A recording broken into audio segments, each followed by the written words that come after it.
నిన్న రాష్ట్ర ప్రభుత్వం కాళేశ్వరం కమిషన్ పేరు మీద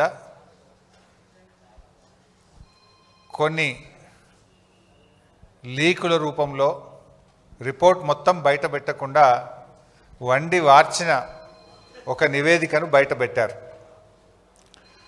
అయితే ఈరోజు దాని మీద నిజాలు వాస్తవాలు రాష్ట్ర ప్రజల ముందు ఉంచాలనే ఉద్దేశంతో ఈ పీపీటీని ఈ ప్రెస్ కాన్ఫరెన్స్ను నిర్వహించడం జరుగుతూ ఉంది.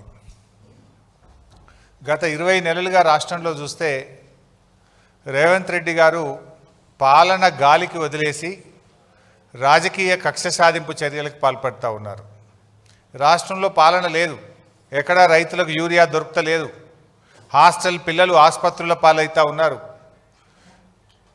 తరగతి గదుల్లో చదువుకోవాల్సిన విద్యార్థులు ఫీజు రియంబర్స్మెంట్ విడుదల చేయాలని, ఉద్యోగాలకు నోటిఫికేషన్లు ఇవ్వాలని రోడ్లెక్కుతున్న పరిస్థితి, వర్షాలు పడక నీళ్లు రాక పంటలు ఎండిపోతున్న పరిస్థితి, ఈ రకమైన పరిస్థితులు రాష్ట్రంలో ఉన్నాయి. కానీ రేవంత్ రెడ్డి గారు మా ప్రభుత్వం మాత్రం డబ్బులు దంచుకునేందుకు కమిషన్లు, ప్రతిపక్షాల మీద కక్ష సాధించడం కోసం రాజకీయ కమిషన్లు. ఇవాళ ఏం జరుగుతుందో రాష్ట్రంలో ఎవరిని అడిగినా చెప్తారు. ఫైనాన్స్ డిపార్ట్మెంట్లో బిల్లు పాస్ కావాలంటే 10%, 12% కమిషన్లని కాంట్రాక్టర్లే సెక్రటరియట్లపై ధర్నాలు చేస్తున్నారు. ల్యాండ్ కన్వర్షన్ కావాలంటే కమిషన్లు, బిల్డింగ్లకు అనుమతి రావాలంటే కమిషన్లు, మొత్తం కూడా ఈ రాష్ట్రంలో అంతా కమిషన్లమయం చేసినారు. డబ్బులు దండుకోవడానికి కమిషన్లు, ప్రతిపక్షాల మీద మరి కక్ష సాధించడం కోసం మరొక వైపు కమిషన్లు. ఈరోజు రెండు పార్టీలు కాంగ్రెస్ బీజేపీలు ఇద్దరూ కలిసి కుట్ర చేస్తూ ఉన్నారు. రెండు పార్టీలు కలిసి రాజకీయంగా ఇలా కక్ష సాధింపు చర్యలకు అటు కేంద్ర రాష్ట్ర ప్రభుత్వాలు ప్రయత్నం చేస్తూ ఉన్నాయి. మనం చూసాం ఎన్డీఎస్ఏ రిపోర్ట్. ఎన్డీఎస్ఏ రిపోర్ట్ ఏం జరిగిందో మీ అందరికీ తెలుసు. ఇప్పుడు ఇదే గోదావరి నది మీద పోలవరం ప్రాజెక్ట్ ఉంది. మరి పోలవరం ప్రాజెక్టులో కుప్పగూలింది, 3 సార్లు కూలింది. 3 సార్లు కుప్పగూలిన ఆడికి ఎన్డీఎస్ఏ బోలే. ఇదే గోదావరి నది మీద అక్కడికి ఎన్డీఎస్ఏ బోదు, రిపోర్ట్ ఇయ్యదు. కానీ మేడిగడ్డ బ్యారేజ్ మీద మాత్రం పిలవకుండానే, రాష్ట్ర ప్రభుత్వం కోరకుండానే హడావిడిగా వచ్చి అసెంబ్లీ ఎన్నికల ముందు ఒక రిపోర్టు, పార్లమెంట్ ఎన్నికల ముందు ఒక రిపోర్టు, బీఆర్ఎస్ పార్టీ రజతోత్సవం జరుపుకుంటే దాని ముందు ఇంకొక రిపోర్ట్ ఇస్తారు. అది బీజేపీ నీతి. ఇప్పుడు ఇక స్థానిక సంస్థల ఎన్నికలు వచ్చినాయి, రేపో మాపో లోకల్ బాడీ ఎలక్షన్లు వస్తున్నాయంటే ఇప్పుడు మేడిగడ్డ, సుందిల్లా, అన్నారం మీద కాళేశ్వరం కమిషన్ రిపోర్టును మళ్ళీ బయటపెట్టి రాజకీయ కుట్రలకు ఈరోజు ఈ ప్రభుత్వం పాల్పడుతూ ఉంది. అంటే ఎంత దుర్మార్గంగా, దానికి మీడియానే సాక్ష్యం. మీరే ఇక పిలుస్తుండ్రు అని రాసిండ్రు కమిషన్ ముందుకు. మీరే రాసిండ్రు కేసీఆర్ గారిని, హరీష్ రావు గారిని పిలవవలసిన అవసరమే లేదు, నివేదిక పూర్తయింది, రేపో మాపో ఇస్తారని మీరే రాసిండ్రు కదా. ఆ తర్వాత మళ్ళీ ఏం జరిగిందో ఏందో తెలియదు కానీ రేవంత్ రెడ్డి పోయి మరి ఏమైనా దండం పెట్టిండో ఏం చేసిండో కానీ రాత్రికి రాత్రే కమిషన్ గడువు పెంచిండ్రు. మళ్ళా రాత్రికి రాత్రే లీకులు. ఏమని? హరీష్ రావు గారిని, కేసీఆర్ గారిని కమిషన్ పిలిచింది, మాకు నోటీస్ రాలే. గమ్మత్ ఏంటంటే మాకు నోటీస్ రాలే, మీడియాలో మాత్రం లీక్ వచ్చింది. ముందు రోజేమో పిలుస్తలేరు, రిపోర్ట్ ఇచ్చిండ్రు అన్నారు. తెల్లారేమో లే రిపోర్టు ఎక్స్టెన్షన్ ఆఫ్ టైం అయింది కమిషన్కు, నోటీస్ ఇచ్చిండ్రు అన్నారు. మాకు నోటీస్ రాలే కానీ మీడియాలో మాత్రం నోటీస్ వచ్చింది. అంటే ఇదంతా ఒక కుట్రతో జరుగుతున్నది అనేది చాలా స్పష్టంగా మనకు అర్థమవుతూ ఉంది. అయితే నిన్న ప్రభుత్వం ఏమో ఒక 60 పేజీలతో రిపోర్ట్ రిలీజ్ చేసిండ్రు. ఆ రిపోర్ట్ చూస్తుంటే అవాస్తవాలు, అబద్ధాలు, రాజకీయ దురుద్దేశాలతో కూడినటువంటి ఒక 60 పేజీల రిపోర్ట్ను బయటపెట్టినారు. ఇప్పుడు ఇంతకది పూర్తి రిపోర్టా, కమిషన్లో ఉన్న విషయాలే చెప్పారా, ప్రభుత్వం ఏమన్నా వండి వార్చిందా? ఇప్పుడు పూర్తి రిపోర్ట్ బయటకు వస్తే డెఫినెట్గా బీఆర్ఎస్ పార్టీ ఇంకా గట్టిగా స్పందిస్తాం. అసెంబ్లీలో పెడతామంటున్నారు. అసెంబ్లీలో 650 పేజీల రిపోర్టు పెట్టండి, చీల్చి చెండాడతాం, నిజాలు ప్రజల ముందు పెడతాం, వాస్తవాలను నిగ్గుదిల్చే విధంగా అన్ని విషయాలను కూడా శాసనసభ వేదికగా ఈ ప్రభుత్వాన్ని నిలదీస్తాం. ఎందుకంటే ఇప్పుడు ఆ విషయాలు నిజంగా కమిషన్ రిపోర్ట్లో ఉన్న విషయమా, కమిషన్లో లేనిది ప్రభుత్వం ఏమన్నా కల్పించి కొన్ని చెప్పిందా అనేటువంటిది తేలాల్సినటువంటి అవసరం ఉంది. ఎట్లా ఉందంటే నచ్చిన పేరాలు లీకులు, నచ్చని నాయకులు బాధ్యులు అన్నట్టు ఉంది. ఇప్పుడు 650 పేజీల్లో నచ్చిన పేరాలనే లీకులు చేసిండ్రు, నచ్చని నాయకులను బాధ్యులు చేసినట్టుగా నిన్న ప్రభుత్వం రిలీజ్ చేసిన రిపోర్టు కనబడతా ఉంది.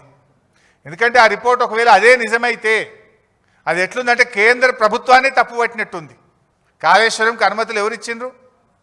TAC technical advisory committee report is given by government of India, కేంద్ర ప్రభుత్వమే ఇచ్చింది. ఒకవేళ ఆ రిపోర్ట్ నిజమే అయితే కేంద్ర ప్రభుత్వాన్ని తప్పుపట్టినట్టు, అన్ని అనుమతులు ఇచ్చిన సెంట్రల్ వాటర్ కమిషన్ను తప్పుపట్టినట్టు, ఇంజనీర్లను తప్పుపట్టినట్టు, రిటైర్డ్ ఇంజనీర్లను తప్పుపట్టినట్టు, బ్యూరోక్రాట్లను తప్పుపట్టినట్టు. అంటే ఈ రకంగా అసలు రిపోర్టు ఒకవేళ ఇచ్చిండ్రా లేదా తెలియదు, ఇచ్చుంటే మాత్రం అది ఒకవైపే చూసి ఒకవైపే విని ఒకవైపే నిలబడి ఇచ్చిన రిపోర్ట్ లాగా ఉంది. అది వాస్తవం ఏందనేది 650 పేజీల రిపోర్ట్ బయటకు వస్తే కానీ తెలియదు. కానీ ఇప్పుడు ప్రభుత్వం బయట పెట్టిన దాన్ని బట్టి చూస్తే, ఆ రిపోర్టు చూస్తే అది నిజమైతే కమిషన్ ఒకవైపే చూసి ఒకవైపే విని ఒకవైపే నిలబడి ఇచ్చిన రిపోర్ట్ లాగా కనబడతా ఉంది. ఎందుకంటే ఆ రిపోర్ట్ పూర్తిగా ట్రాష్, బేస్లెస్ ఎలిగేషన్స్. ఒక ముఖ్యమంత్రి గారు ఒక ప్రాజెక్టును రివ్యూ చేయడం ఆయన బాధ్యత, అది రాజకీయ జోక్యం ఎట్లయితుంది? రివ్యూ చేయడము, త్వరితగతిన ప్రాజెక్టును పూర్తి చేయడము, ప్రజలకు త్వరితగతిన నీళ్ళు ఇవ్వడం అనేది ఒక బాధ్యతాయుతమైన ప్రభుత్వం చేసే పని. అది రాజకీయ జోక్యం అనరు. It is the responsibility of the chief minister and the government. So ఈరోజు విషయం చూస్తూ ఉంటే, ఈ రిపోర్ట్ను చూస్తూ ఉంటే మరి అదైతే పూర్తిగా ట్రాష్ లాగా ఉంది, బేస్లెస్ లాగా ఉంది. చరిత్రలో ఇట్లాంటి కమిషన్లు, రాజకీయ వేధింపుల కోసం చాలా కమిషన్లు రిపోర్ట్లు ఇచ్చినాయి, అవేవి న్యాయస్థానాల్లో నిలబడలేదు. ఇందిరాగాంధీ గారి మీద కూడా అప్పటి జనతా ప్రభుత్వం షా కమిషన్ వేసింది, చంద్రబాబు నాయుడు గారి మీద కూడా కమిషన్లు వేశారు.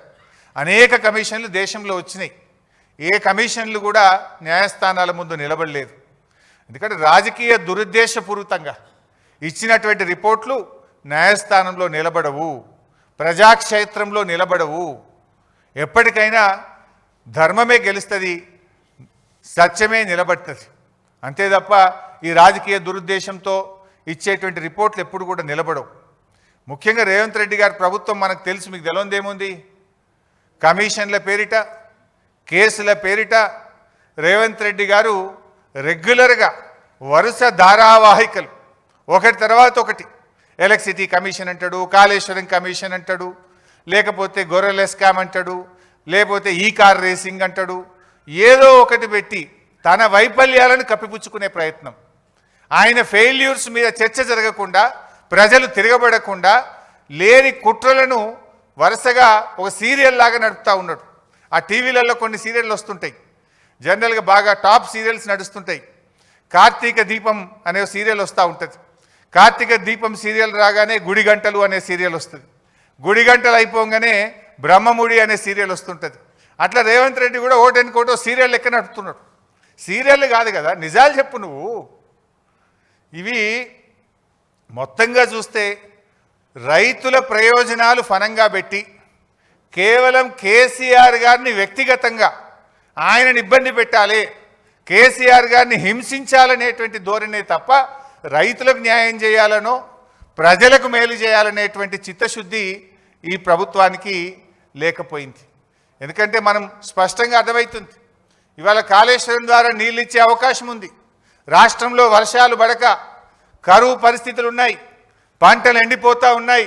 నిన్న మా బీఆర్ఎస్ నాయకులు కన్నెపల్లి పంప్ హౌస్ మోటార్లు ఆన్ చేయండి అని అక్కడికి వెళ్ళారు. మోటార్లు ఆన్ చేసే అవకాశం ఉంది, నీళ్ళు ఇచ్చే అవకాశం ఉన్నా కూడా ఈరోజు కావాలనే రేవంత్ రెడ్డి గారు ఈరోజు నీళ్ళు ఇవ్వకుండా రైతుల్ని ఇబ్బంది పెడుతున్నటువంటి పరిస్థితి ఉంది. మీరు చూస్తే తమ్మిడిహట్టి అని నిన్న చెప్పే ప్రయత్నం చేసిండ్రు. మరి 7 ఏళ్ళు మీరే అధికారంలో ఉన్నారు కదా. 2007 నుంచి 2014 దాకా కాంగ్రెస్ ప్రభుత్వమే అధికారంలో ఉంది కదా. తమ్మిడిహట్టి దగ్గర దమ్మిడి పని కూడా ఎందుకు చేయలేదు? మరి ఇప్పుడు వచ్చి కూడా 2 ఏళ్ళు అవుతుంది. తమ్మిడిహట్టి దగ్గర తట్టెడు మట్టి ఎందుకు ఎత్తలేదు? అసలు తమ్మిడిహట్టి దగ్గర మీరు ఏ బేసిస్లో నిర్ణయించారు? తమ్మిడిహట్టి దగ్గర నీటి లభ్యత లేదు. తమ్మిడిహట్టి దగ్గర వైల్డ్ లైఫ్ చాప్రాల్ అనే వైల్డ్ లైఫ్ ఉంది, శాంచురీ ఉంది. తమ్మిడిహట్టి దగ్గర మహారాష్ట్ర ఒప్పుకోవడం లేదు. మరి ఏ బేసిస్లా? It is a criminal negligence. మీరు ఇవాళ మమ్మల్ని మేడిగడ్డ దగ్గర ఎట్లా పెట్టారు అన్నారు. మేము పెట్టడానికి ఒక బేసిస్ ఉంది, మేము పెట్టడానికి ఒక నివేదిక ఉన్నది. అసలు మీరు తమ్మిడిహట్టి దగ్గర ఎట్లా పెట్టిండ్రు అని నేను అడుగుతా ఉన్నా. ఎన్ని పచ్చి అబద్ధాలు మాట్లాడతారంటే ఈ కాంగ్రెస్ నాయకులు. నాటి నుంచి నేటి వరకు అదే గోబల్స్ ప్రచారం. ఆనాడు మేము మహారాష్ట్రతో కేసీఆర్ గారు ఒక చారిత్రాత్మక ఒప్పందం చేశారు. అటు మేడిగడ్డకు, ఇటు వార్ధా మీద, అటు చెనాకా కొరాటాకు ఒకేసారి 3 అగ్రిమెంట్లు చేసినారు. అంటే ఇచ్చిపుచ్చుకునే ధోరణితో మహారాష్ట్రను ఒప్పించి మెప్పించి 3 అగ్రిమెంట్లు చేశారు. ఆనాడు ఉత్తమ్ కుమార్ రెడ్డి మాట్లాడతాడు. ఏమని మాట్లాడిందంటే, లేలే మేము ఆల్రెడీ 152 మీటర్లకు అగ్రిమెంట్ చేసినాం, నువ్వు ఎట్ట తగ్గించినవు అన్నాడు. ఆనాడు ఎయిర్పోర్ట్లో కేసీఆర్ గారు మాట్లాడారు, ఉత్తమ్ కుమార్ రెడ్డి నువ్వు 152 మీటర్లకు అగ్రిమెంట్ చేసుంటే ఇంకా గంట సేపు నేను ఇన్నే ఉంటా, నువ్వు రా, ఆ అగ్రిమెంట్ నాకు చూపి నేను ఇక్కడ నుంచి రాజ్ భవన్కు పోయి రాజీనామా చేస్తాను. ఆ రోజు కేసీఆర్ గారు సవాల్ చేశారు. ఇది నేను నోటి మాట చెప్తలే, నా వీడియో కూడా మీరు చూడండి కావాలంటే. ఆనాడు కేసీఆర్ గారు బేగంపేట ఎయిర్పోర్ట్లో ఆనాటి ఉత్తమ్ కుమార్ రెడ్డి ఫేక్ మాటలకు, గోబల్స్ మాటలకు ఏ రకంగా సవాల్ విసిరినారో ఒక్కసారి చూద్దాం. ఈ రాష్ట్ర ప్రదేశ్ కాంగ్రెస్ కమిటీ అధ్యక్షుడు ఉత్తమ్ కుమార్ రెడ్డి, ఆయనతో పాటు శాసనసభలో ప్రతిపక్ష నాయకుడు జానారెడ్డి ఇద్దరు కలిసి ఏం మాట్లాడతారు? 152 మీటర్లకు తమ్మిడిహట్టి ఒప్పందం కుదిరింది అని మాట్లాడాడు. ఉత్తమ్ కుమార్ రెడ్డి, నీవు నిజంగా నిజాయితీ ఉన్నవాడు అయితే నేను ఎట్లయినా బేగంపేట ఎయిర్పోర్ట్లో ఇంకో అర్ధగంట 40 నిమిషాలు ఉంటా, నీకు దమ్ముంటే ఆ ఒప్పందం కాగితం తీసుకొని బేగంపేట ఎయిర్పోర్టుకు రా. ఒకవేళ అది నిజమే అయితే ఇక్కడి నుంచి నేను ఇంటికి పోను, రాజ్భవన్కు అయినా రాజీనామా సమర్పిస్తాను మనవి చేస్తా ఉన్నాను.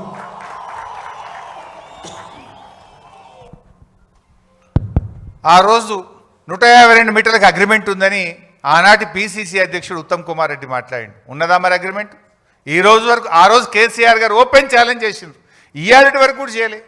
నిజంగా అగ్రిమెంట్ ఉంటే 7 సంవత్సరాలు అధికారంలో ఉండి ఎందుకు తట్టెడు మట్టి కూడా మీరు తవ్వలేదు అంటే అబద్ధపు మాటలు, గోబల్స్ మాటలు.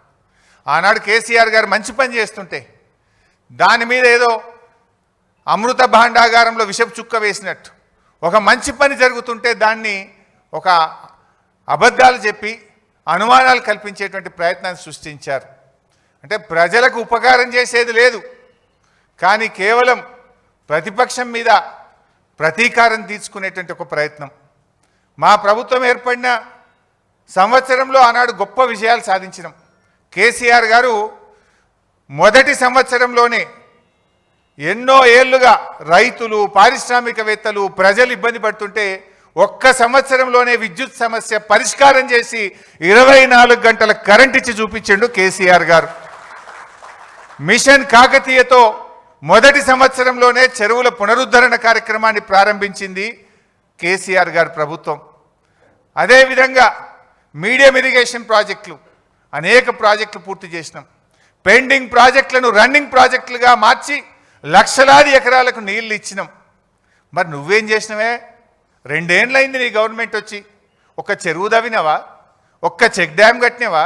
ఒక్క కాలువ దవ్వినవా? ఒక్క ఎకరానికన్నా నీళ్ళు ఇచ్చినవా అని నేను అడుగుతా ఉన్నా. మీరు ఎంతసేపు కేసులు పెట్టుడు, కమిషన్లు వేసుడు తప్ప నువ్వు యాన్నన్ను ఒక రైతుకు ఒక్క ఎకరానికి నీ 2 ఏళ్ల పాలనలో నీళ్ళు ఇచ్చినవా అని నేను అడుగుతా ఉన్నా. చేసినావు 2 ఏళ్లలో ఏమైనా చేసినావు అంటే ఢిల్లీకి కమిషన్ల మూటలు తీసుకుపోయినావు, ప్రతిపక్షాల మీద కమిషన్లు వేసినావు, ఎలక్ట్రిసిటీ కమిషను, కాళేశ్వరం కమిషన్. ఇంతకు మించి నువ్వు చేసింది అయితే ఏం లేదు.